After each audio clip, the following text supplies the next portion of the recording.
Today we're going to talk about a topic that's near and dear to my heart. It's taking these and turning them into these.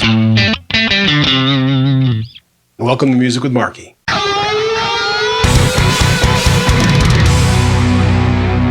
The guitar riff.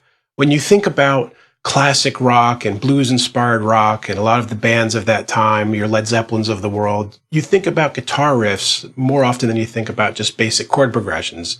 And of course, this kind of thing has seeped into modern music too. You can hear it with some of the metal stuff that you would call djent these days, where guys find complex ways to mix in single note lines and tie chords together. But for today's example, we're going to do something more in the traditional sense, in the dad rock kind of thing.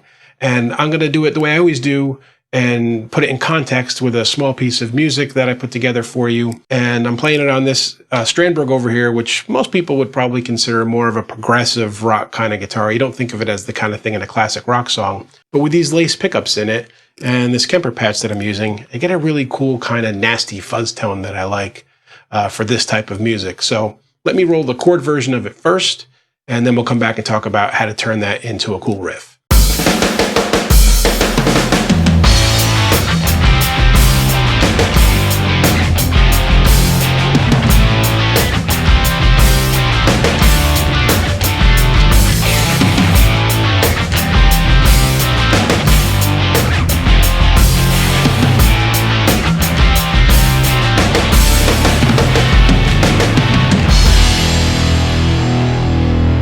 Okay, as you see there, I just have a basic chord progression. I'm going from A, it's an A minor, A to C, to G, to F, and then A, C, and D. So I'm building the entire thing around the A minor scale, and I'm going to build a riff in that key as well that also keeps the chords in mind. Let me show you the riff version of this first, and then we'll come back and talk about how it's constructed.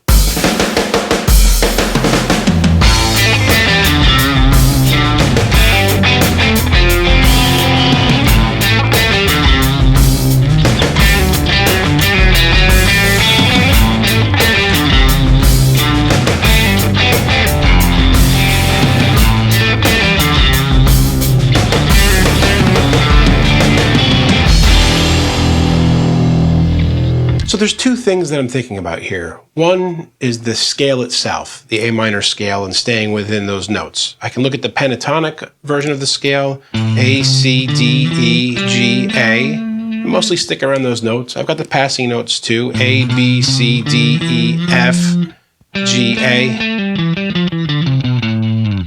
And I have to think about that and think about what chords I'm moving through so that I'm essentially outlining the chords in the riff without sticking totally closely to the chords themselves. So I'm going to play here. The first thing that I came up with, as you saw, was so that A, I'm just thinking of a basic bluesy pentatonic,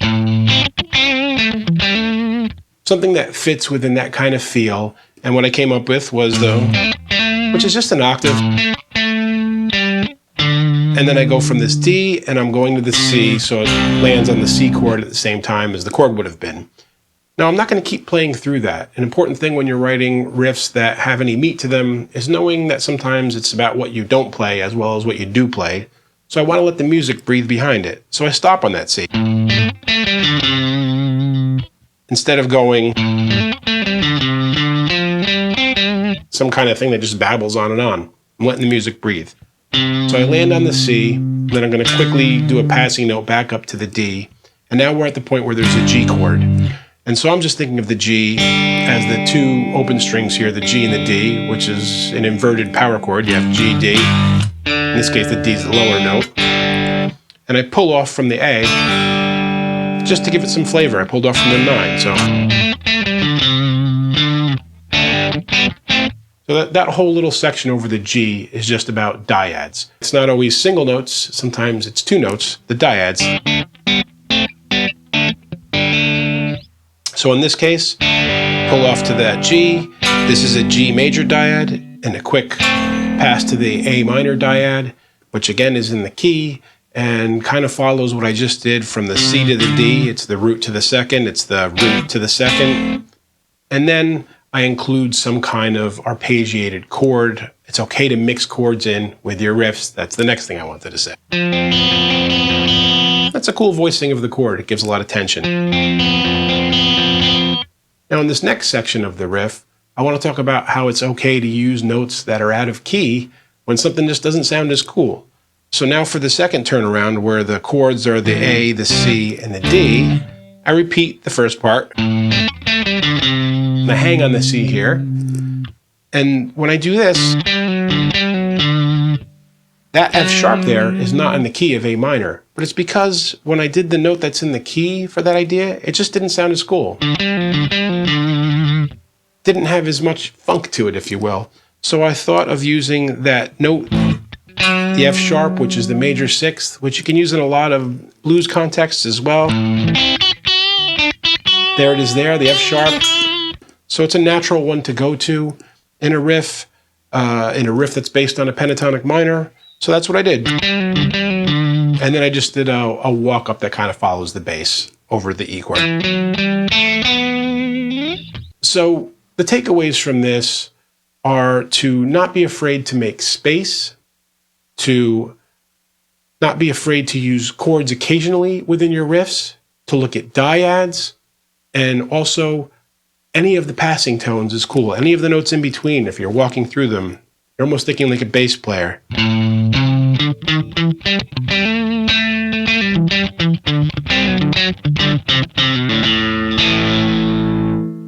So this is just one example of how to do it. I'm using the root of the chord to inform me of where I want to start the next piece of the riff. I'm not sticking strictly to the notes in the chord. It's just a guideline. Think of it as like a paint by the numbers type of thing. There we go. Just work with a different plane. And work your riffs off of the roots. A riff, C, a riff or some space, G, in this case dyads, and an F, in this case chords. Let the root note of the chord guide your ideas and use any one of those little bits of it, and hopefully you come up with some cool riffs of your own. And if you do, share them with me below. I like to hear what you guys are up to. And I hope this made sense to you and you get something out of it. It inspires you to your own music. And until next time, guys, keep making great music. Hey friends, don't forget to subscribe and turn on notifications. It makes the whole world better.